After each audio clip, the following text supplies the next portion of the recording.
आदित्य योगीनाथ जी कह रहे थे कि मैं मिट्टी में मिला दूंगा। फिर उन्होंने कल बोला है कि गर्मी हमने शांत कर दी है। तो इसका मतलब ये है कि कहीं ना कहीं उनके हस्तक्षेप है पूरी तरह से। केवल 2024 का माहौल बनाने का काम है कि 2024 में लोकसभा के चुनाव आ रहे हैं। जो इन्होंने नकली हिंदू का मतलब जो ओबीसी ग्रुप को नकली हिंदू बना रखा, उससे वोट लेने का काम कर रहे हैं। यदि अतीक किसी भी कानून का दोषी है तो उसे तो फांसी लगती है, आजीवन कारावास की सजा। कमाल की बात देखो, एक भी गोली ना पुलिस को लगी है ना किसी आम आदमी को लगी है, केवल दोनों भाइयों को। तो ये कहीं ना कहीं इनकी चाल है और इस चाल में गवर्नमेंट के हाथ है। मैं ये कहूँ, मैं अतीक के साथ हूँ इस मामले में। स्पीडी ट्रायल से जल्दी अतीक के मर्डर केस में इन तीनों को जल्दी से जल्दी मैं फांसी की मांग करता हूँ। मुझे तो उनके बीवी बच्चे का भी डर लग रहा है कल को उनको ना इनकाउंटर कर दें। कहता है कि अभी तो बीवी बच्चे फैमिली भी रह रही है। पुलिस कस्टडी में या जुडिशियल कस्टडी में भी आदमी सेफ नहीं है, तो भारत में कहाँ सेफ रहेगा आदमी, ये बताइए। फिर तो इसका मतलब है कि आदमी का मरना था, कोई भी मार देगा। जंगल राज हो रहा है, जंगल राज है। फिर तो इसका मतलब सीधा जंगल राज है। अब उत्तर प्रदेश में सब चंगा है। सर आप कैसे देख रहे हैं पूरे मामले को लेकर? साथियों, मेरा सबसे पहले क्रांतिकारी जय भीम। मैं एडवोकेट मनोज कुमार दिल्ली से। साथियों, हमारे जो मुख्यमंत्री हैं उत्तर प्रदेश के आदित्य योगीनाथ जी,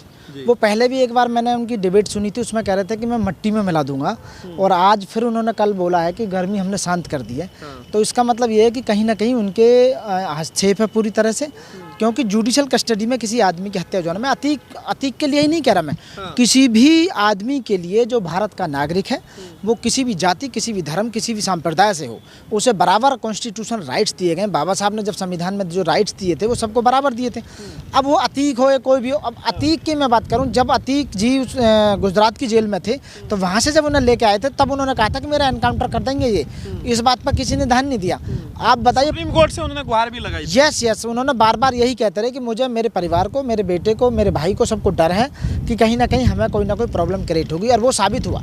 पीछे अभी एक अस्पताल से लेके आ रहे हैं और आप पुलिस कस्टडी में 10 या 20 या जो भी उनके कांस्टेबल थे या हेड कांस्टेबल या जो भी उनकी सिक्योरिटी में जितने भी फोर्स बल था, उसके बाद भी वहाँ पर 3 लड़के आते हैं और सटा के गोली मार देते हैं दोनों भाइयों को। तो ये जुडिशियल कस्टडी में हत्या होना ये स्थापित करता है कि कहीं ना कहीं उत्तर प्रदेश में कानून का जो राज है, लॉ एंड ऑर्डर नहीं है, कानून का राज स्थापित नहीं है।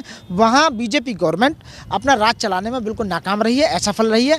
जिसके दावे और क्या किए जा सकते हैं। तो कह रहे गर्मी निकाल दी। हाँ, तो वो ठंडा हो गया, सब चंगा है। वो जानबूझकर इस तरह का कह रहे हैं। केवल 2024 का माहौल बनाने का काम है कि 2024 में इस समय प्रधानमंत्री यानी कि लोकसभा के चुनाव आ रहे हैं, वो कहीं ना कहीं हिंदुओं की जो भावनाएं हैं, जो इन्होंने नकली हिंदू का मतलब जो ओबीसी ग्रुप को नकली हिंदू बना रखा, उससे वोट लेने का काम कर रहे हैं। मात्र 10% लोग 85% लोगों से वोट लेकर सत्ता में 40% लेकर आ जाते हैं बार बार।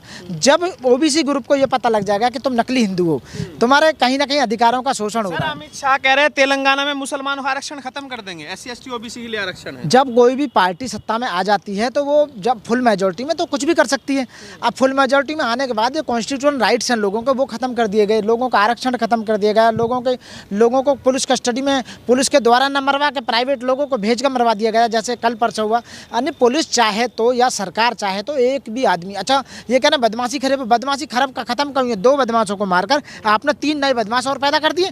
जिन्होंने मारा है वो भी तो बदमाशी है, वो भी तो है। लेकिन सर आप ये बताइए, अतीक के समर्थन में अब तो अलकायदा कह रहा है कि हम बदला लेंगे अतीक का, तो जो विदेशी जो आतंकवादी संगठन है वो इस तरह हस्तक्षेप कर रहे, कैसे देख रहे हैं? अब देखो, अलकायदा या कोई हो, उनके बारे में तो मैं नहीं कह सकता कुछ भी इस तरह का। लेकिन मैं ये कहूँगा, मैं केवल भारतवासी हूँ, भारत का नागरिक हूँ और उनके समर्थन में भारत के नागरिक कानून का राज स्थापित करने के लिए उनके फेवर में खड़े होकर आज नारे लगा रहे हैं। क्योंकि जो अतीक की हत्या हुई है वो जुडिशियल कस्टडी में गलत तरीके से हुई है।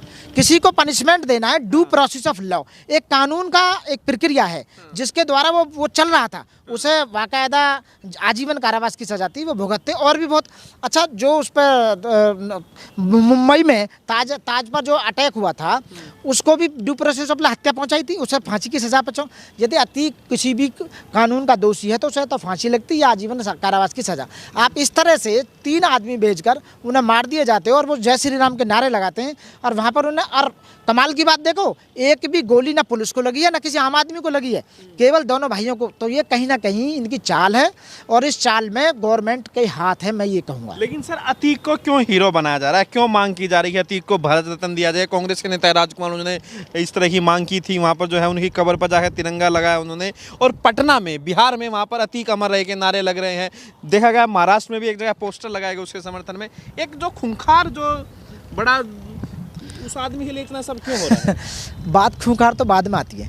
कोई आदमी खूंखार है, कोई आदमी बदमाश है, कोई आतंकवादी है, उसके लिए कानून है, कोर्ट है, कचहरी है। उसके समर्थन में अगर नारा लगता है तो IPC कानून के हिसाब से क्या कोई कार्रवाई हो सकती है? आईपीसी, सीआरपीसी, एविडेंस, कॉन्स्टिट्यूशन के तहत में किसी आदमी को सजा याफ्ता दी जाती है, उसी के हिसाब से वो भुगता है। अतीक के समर्थन में तब से लोग आने शुरू हुए, तब लोगों को गलत लगा कि उनकी जो डेथ की गई, हत्या जो की गई, वो गलत तरीके से की गई है। और गलत तरीके से की गई है तो जो कानून का राज स्थापित करना चाहते हैं वो इस बात की आवाज़ उठा रहे हैं, वो संस्थाएं आवाज़ उठा रही हैं, वो दल आवाज़ उठा रहे हैं, वो राजनीतिक लोग आवाज़ उठा रहे हैं, वो सामाजिक सुरक्षा या सामाजिक क्रांतिकारी वो आवाज़ उठा रहे हैं कि अतीक के साथ जो हुआ है वो गलत हुआ है। वो बेशक बदमाश सही, वो कैसा भी सही, पहले वो राजनेता था, राजनेता तो दूसरी बात है कि उसके साथ जो उसके जो बेटे के साथ जो हुआ, उसके परिवार के साथ हुआ, वो गलत तरीके से, गलत प्रोसीजर को, गलत उसको अडॉप्ट करके आप जो फिर उसके ऊपर से ऐसी बातें बोल रहे हैं कि हमने गर्मी निकाल दी या मैं मिट्टी में मिला दूंगा। तो इस तरह आज अतीक है, कल को कोई और भी होगा। सर आप अतीक के साथ हैं? मैं अतीक के साथ हूँ इस मामले में।